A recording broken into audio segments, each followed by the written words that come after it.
So from vast data centers to mobile phones, the power of computers continues to transform our lives. But there are some problems across artificial intelligence, in the design of new materials, pharmaceuticals, and clean energy devices that they will simply never solve. So even if we turned our entire planet into a giant supercomputer, we wouldn't be able to solve these and many other important problems. The good news is that if we could build a computing device based on fundamental quantum principles, we could.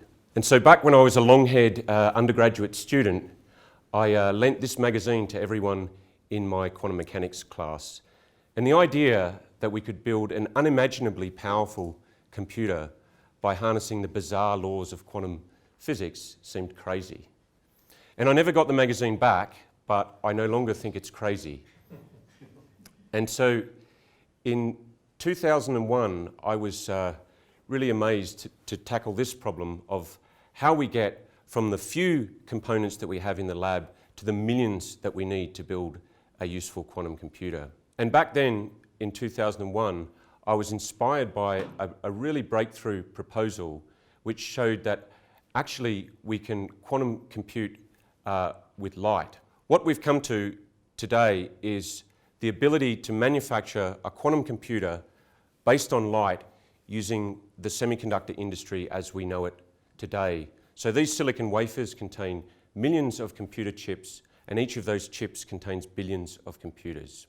And so back to the beginning of the story, the idea of using light is a very appealing one. Although it's flying around at the speed of light, these systems exhibit almost no noise, so they are not plagued by the noise that almost all other quantum systems are subject to. And so I switched from a matter-based approach to quantum computing and spent the next 2 years aligning and designing and assembling this forest of optical elements on a huge laboratory table. And this system implemented the key building block, a logic gate. Now, an impressive proof of principle? Sure.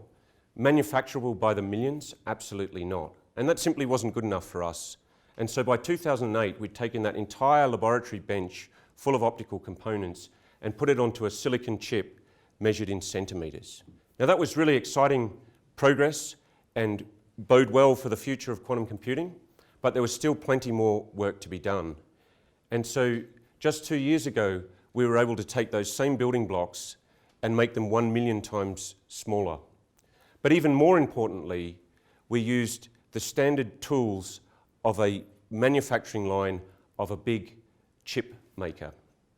And so this brought the prospect of large-scale quantum computing into sharp focus.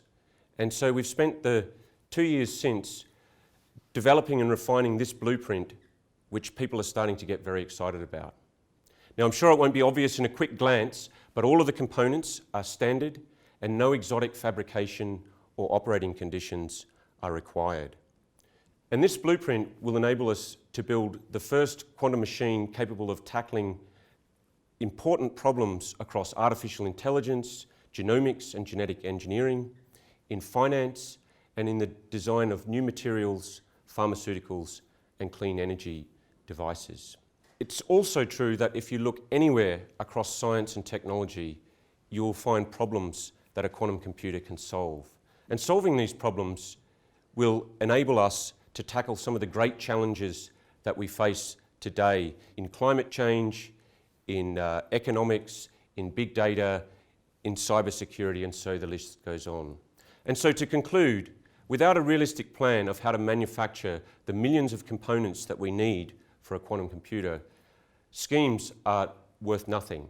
The only way that humankind currently knows how to make systems with that many components is using silicon chip manufacturing technology.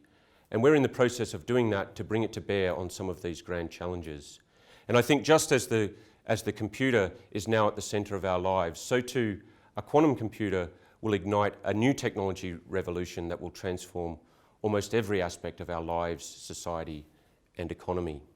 We'll build this device by the end of this decade, and so I'd like to finish by asking you, how would you like to harness it to improve your life and your business, and most importantly, how can we help you do that? Thank you.